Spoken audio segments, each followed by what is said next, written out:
Bien, chers amis, j'ai la redoutable responsabilité d'ouvrir cette table ronde qui est sur la globalisation. Alors, je vois sur ma montre qu'il est 5h30. Je suis un exemple de la globalisation puisque j'ai pris un avion à la Nouvelle-Orléans il y a quelques heures de ça, et théoriquement, dans mon cerveau, il est 5h du matin. Mais il est 5h30 chez vous. Et il est 6h30 pour ma femme. Et il va falloir que nos intervenants restent dans les 10 minutes. La globalisation est épouvantable. C'est une question de temps. Alors, nous allons traiter du rôle du Maroc et du Maghreb dans le contexte de la globalisation.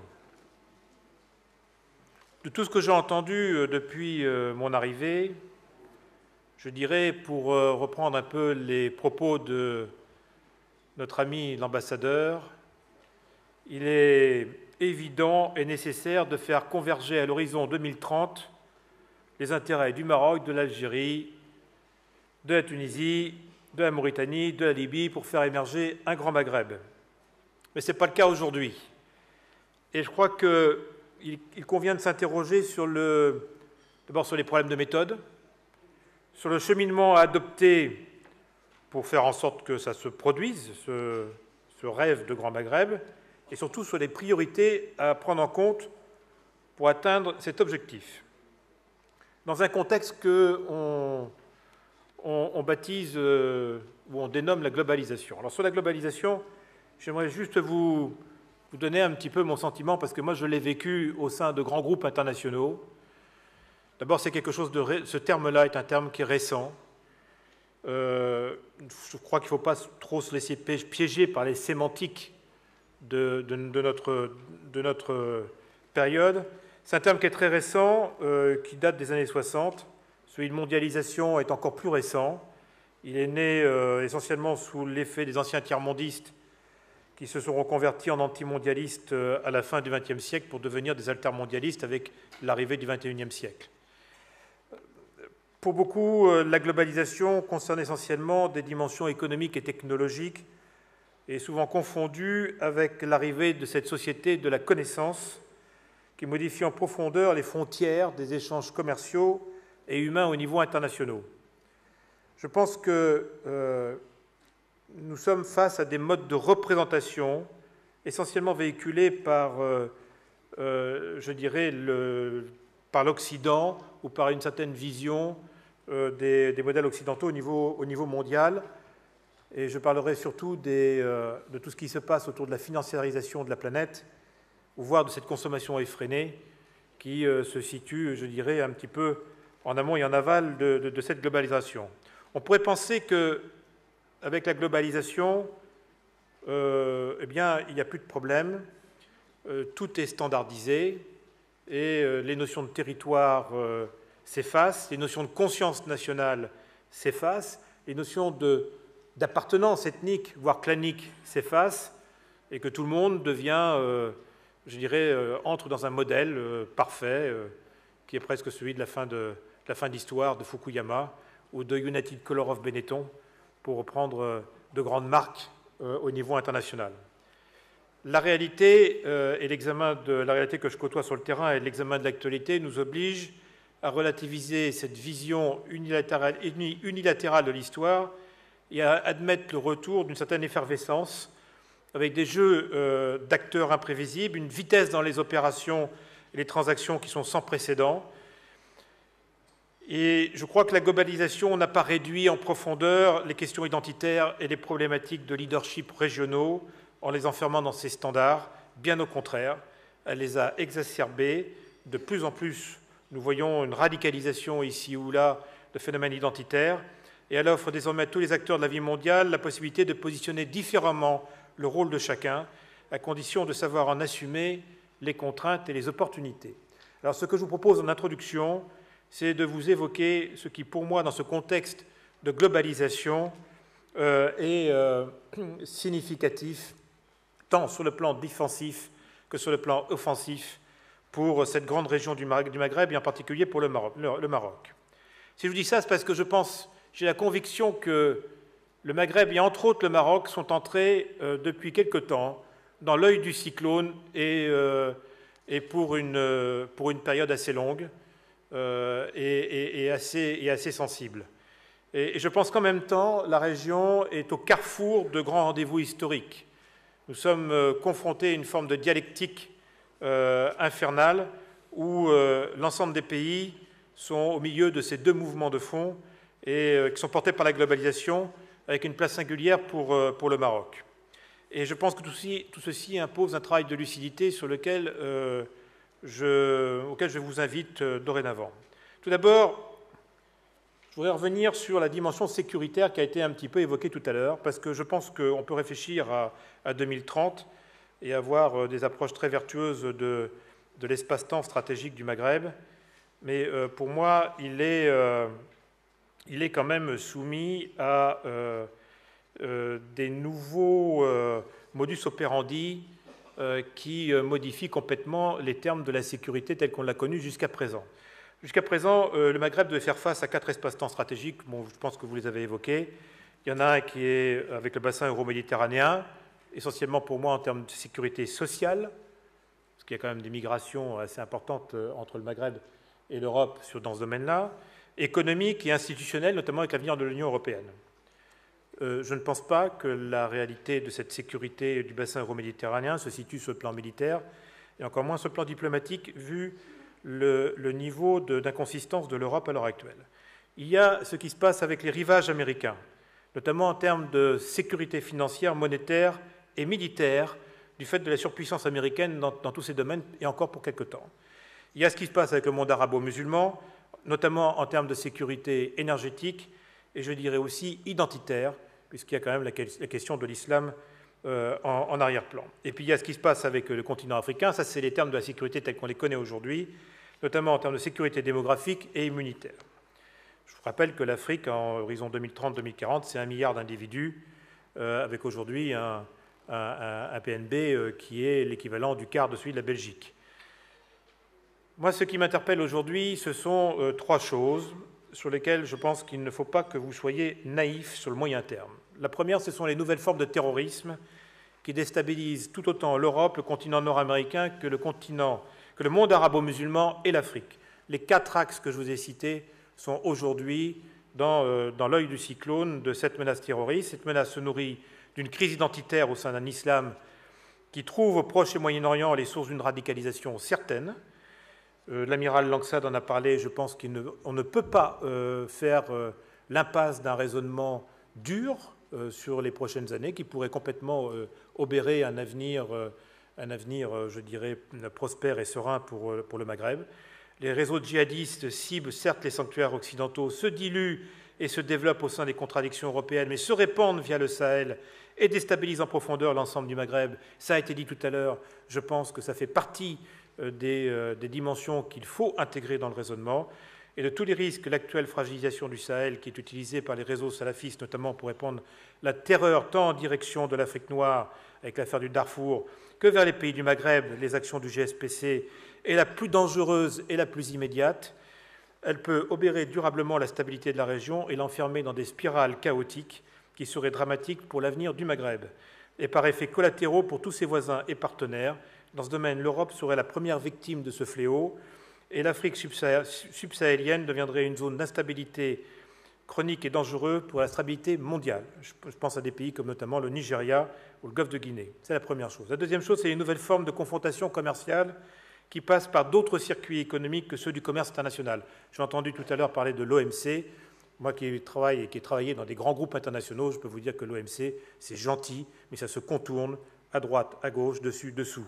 Et c'est un petit peu ce qui se passe aujourd'hui avec les grands circuits du commerce international. Et je vous interpelle sur la marche en avant des réseaux indiens, des réseaux chinois, mais aussi de tous les réseaux des zones grises qui vivent des contrefaçons et des trafics en tout genre. Le Maghreb est touché par ces phénomènes, on ne peut pas ne pas en parler. Il doit les surmonter pour devenir éligible sur le plan des relations géopolitiques, notamment en particulier avec ses voisins européens, et s'il veut rentrer dans des dimensions beaucoup plus salubres sur le plan économique. Il y a aussi une autre dimension qui est une dimension transverse et qu'on a un petit peu abordé avec Alain Ménargue, mais je voudrais renforcer encore un peu plus la réflexion là-dessus. Ce sont les nouvelles formes de communication qui constituent à la fois une formidable opportunité de développement et de rayonnement et d'échange, mais aussi une source considérable de déstabilisation si la maturité et la gouvernance des pays n'est pas au niveau de la révolution informationnelle qui voit le jour. N'oubliez jamais, c'est ce qu'on a vu il y a quelques semaines dans un autre séminaire que Ahmed Larimi avait initié sur la gestion des crises, une information aujourd'hui met 7 secondes pour faire le tour de la planète. 7 secondes.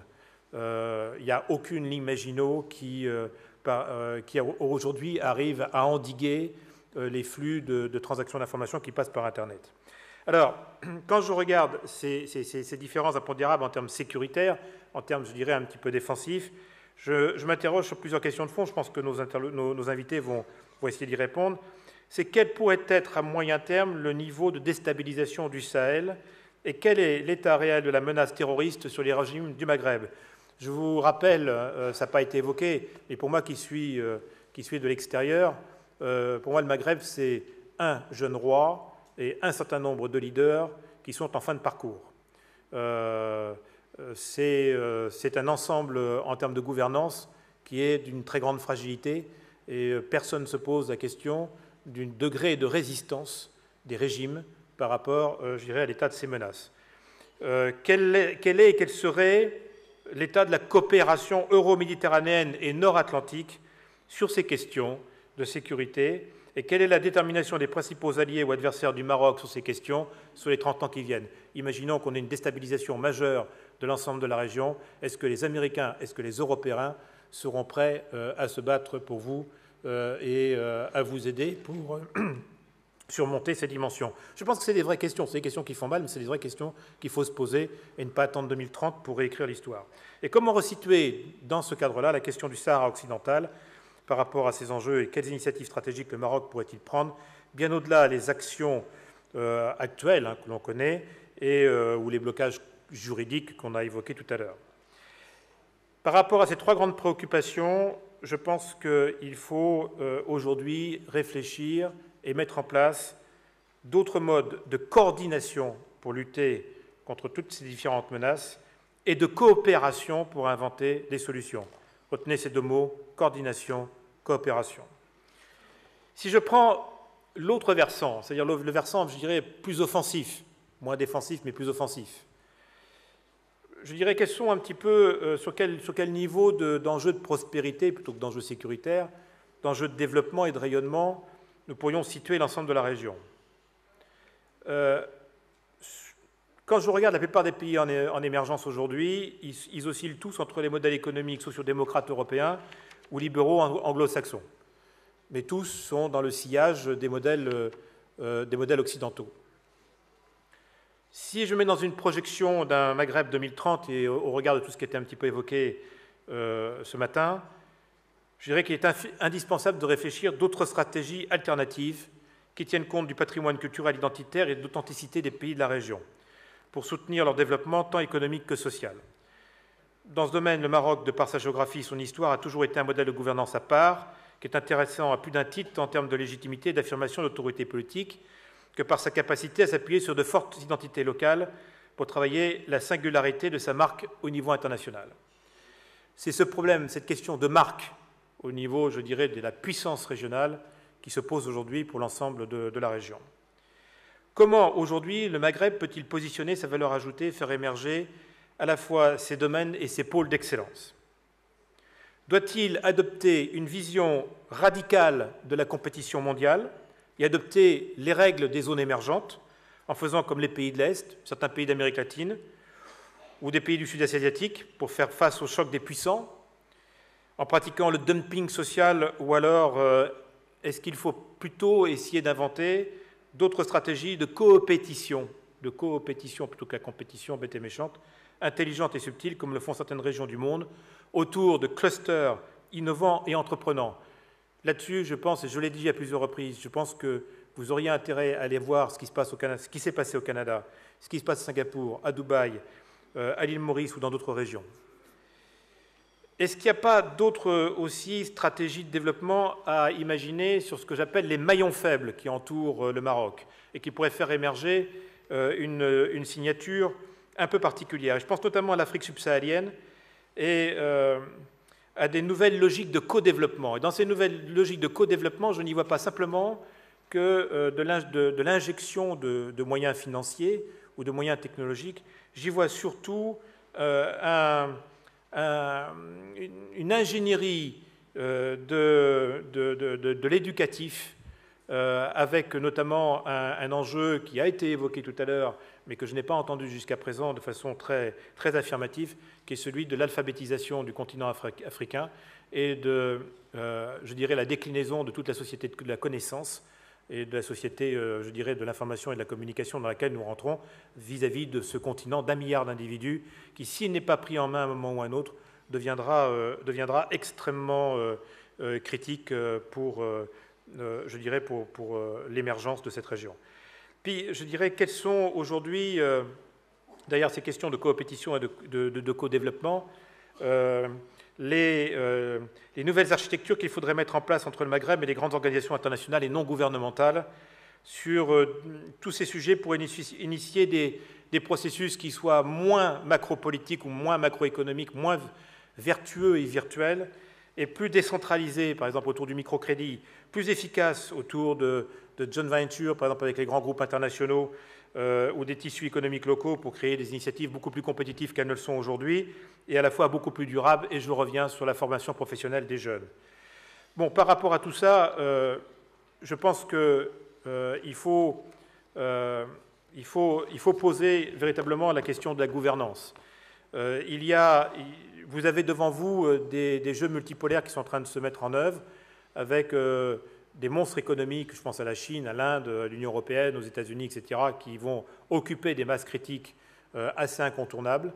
Et la question du comment faire et avec qui je veux dire, se pose un petit peu toutes ces stratégies devient fondamentale. J'aimerais vous laisser méditer, avant de passer la parole à nos amis, laisser méditer cette réflexion du ministre des Affaires étrangères de Singapour, qui s'appelle George Yeo, l'oncle Yeo de Singapour, qui évoque dans le Figaro de ce matin ce mot que je trouve remarquable. Il dit « Nous sommes un petit bateau, nous devons étudier soigneusement le courant, nous placer à l'endroit où il nous emmènera le plus loin et faire en sorte que tous les passagers comprennent la manœuvre. » Je pense qu'il y a des dimensions qui n'ont pas été évoquées cet après-midi dans les différents exposés. Le plus grand enjeu en termes de gouvernance pour le Maghreb et le Maroc, notamment sur les 30 prochaines années, ce sera la société civile. La société civile est au cœur de toutes ces grandes mutations que nous vivons. Elle doit s'approprier les termes, je dirais, des mutations qui sont, à l'heure actuelle, qui sont engagées et qui sont initiées. Elle doit accompagner, je dirais, et renforcer l'État sur les constructions qui pourraient être mises en œuvre autour du roi et de l'administration marocaine, entre autres. Et le second plus grand enjeu, je vous le signale, c'est quand même la jeunesse. Vous êtes sur une région où 70% de votre valeur ajoutée a moins de 25 ans. Et dans ces 70% de cette valeur ajoutée qui a moins de 25 ans, il y en a un paquet qui aujourd'hui est encore analphabète, qui aujourd'hui ne peut pas encore rentrer dans les grands défis, je dirais, de la société de la connaissance de demain, et qui peut être l'otage des radicalisations ou des crises identitaires que j'évoquais au départ. Et tout ça dans un contexte, bien entendu, où la globalisation ne fait que, je dirais, cristalliser et démultiplier les angoisses des uns ou les sublimations des autres. Voilà, je vous remercie et je vais, sans attendre, passer la parole à M. Rachid Ben Mokar, qui veut bien me rejoindre, qui est le président, qui est d'abord ancien ministre. Si mes souvenirs sont bons,